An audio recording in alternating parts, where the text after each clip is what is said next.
What is good, y'all? Finally here with the studio update.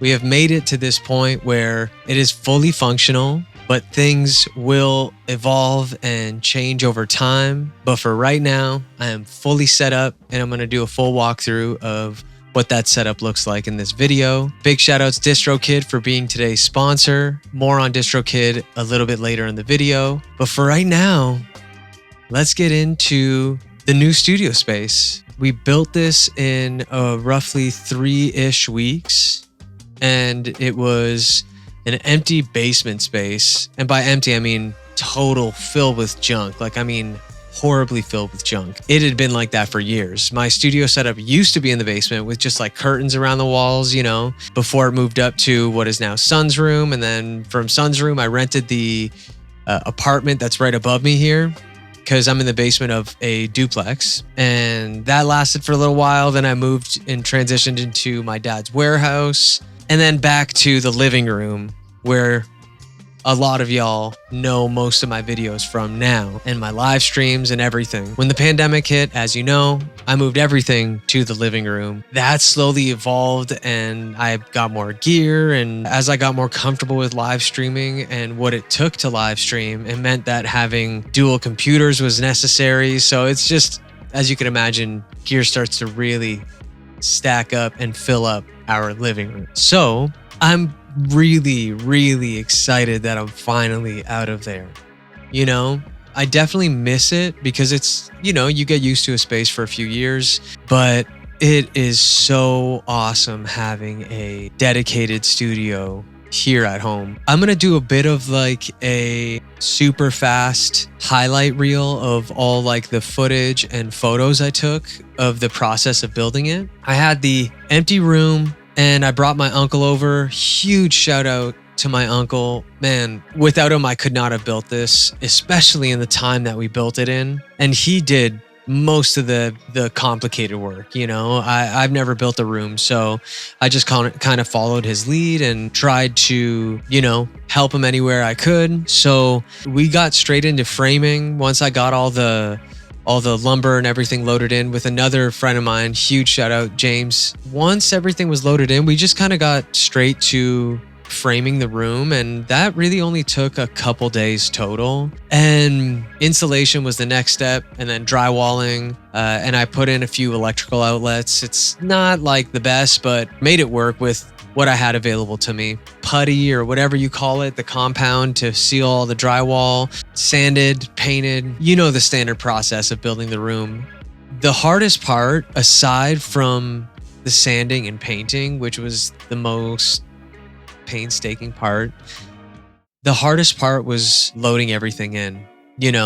I thought that the pine wall, I've done it before, and it was hard, like around the window especially, it was hard, but the gear, loading the gear in and like tearing the studio down upstairs and bringing all that down was the challenge. Although I only had to move a few floors, holy cow, that was crazy. That was crazy tough. So it was just trying to figure out like how to pack it up in a way that wouldn't take me so long to reset it all up. With all that being said, let's take a look at the studio and where it's at now.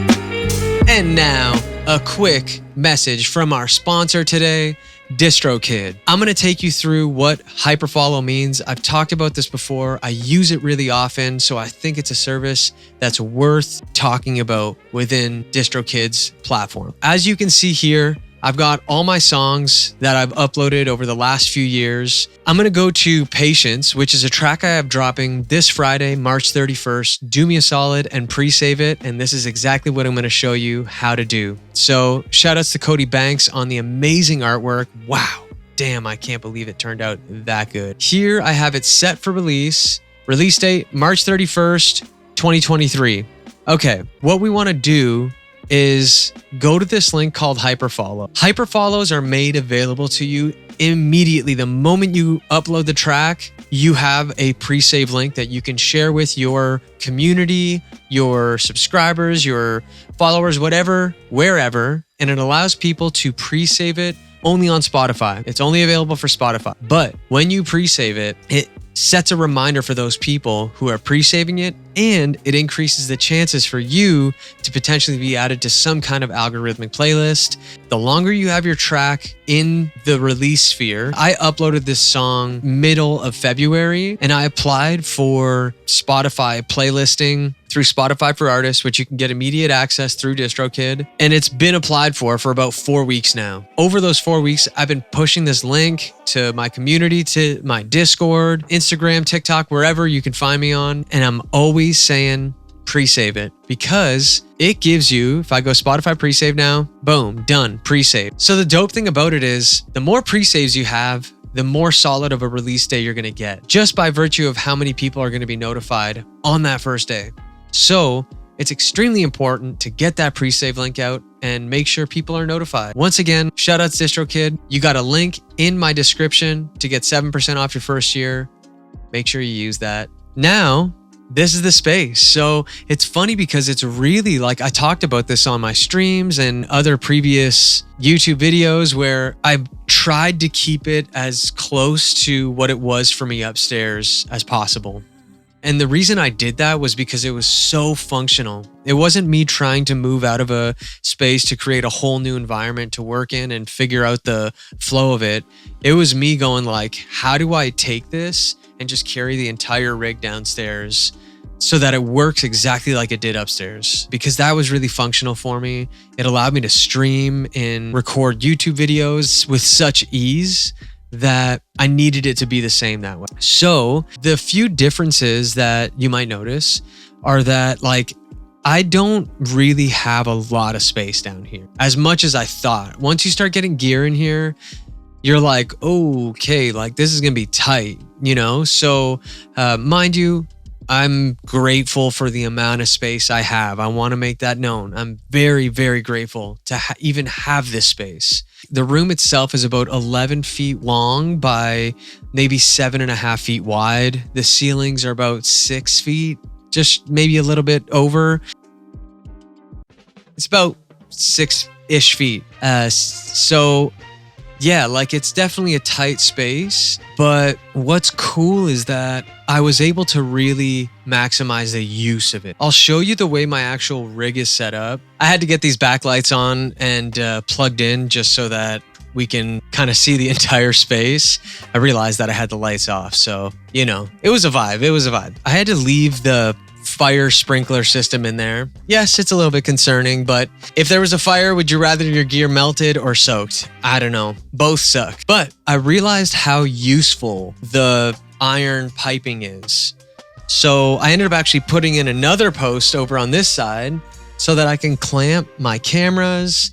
You know, I'll sometimes have the GoPro sticking out almost center and it catches the full above, you know, sort of bird's eye view of the entire space.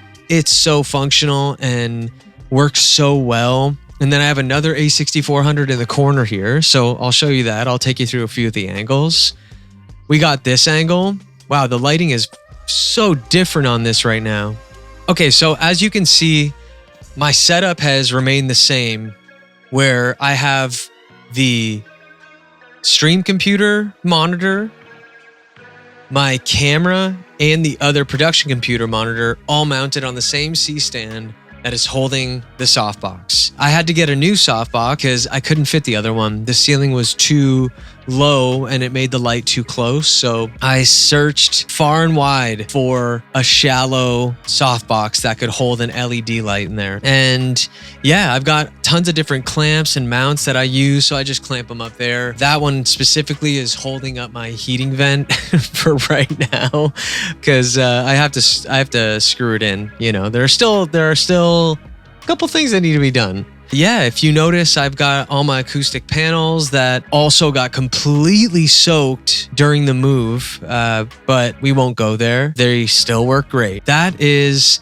the setup from this perspective. Like I said, everything's pretty much similar. There were certain things like I couldn't put a keyboard where I thought I was going to put it here because I thought that I was going to be setting up an A-frame keyboard stand and doing that, but it just was too tight. I wanted to have some breathing room here. I love having the mirror as it does add some more light to the space. And, you know, that for me was more important for me to actually be able to like catch a vibe and feel inspired in here. So I opted for sort of, you know, kind of jank setup, but it works really well. So the way I have this whole thing set up is it's actually a hydraulic stand.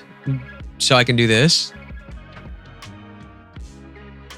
So the whole desk moves, which I realized in the end, it's actually at a height where sitting or standing is fine, but now it holds it and it's a super heavy duty stand. So that's okay. And it holds my entire setup, mind you. So I still use this often. It is my keyboard tray for both computers. I'll tuck my phone in here when I'm working or streaming, you know, whatever you want to hide in there. The keyboard itself is set up using these keyboard extension arms that I clamped really tightly onto the back of this wooden cabinet thing that I made. It works really well. Like it's super sturdy. Like you can really smash on it and it's super sturdy. So that's really dope. As usual, I got the Poly D still set up, the OP1 Field, my TX6 mixer, as well as Microcosm and the Meris LVX with the Meris Auto Bit as well. And everything is wired up and super functional. You know, I still have my recording session mic that I use for when I'm making samples on stream, or if I'm just working on a track and want to cut some quick vocals, I've got it right within reach here. So that's dope.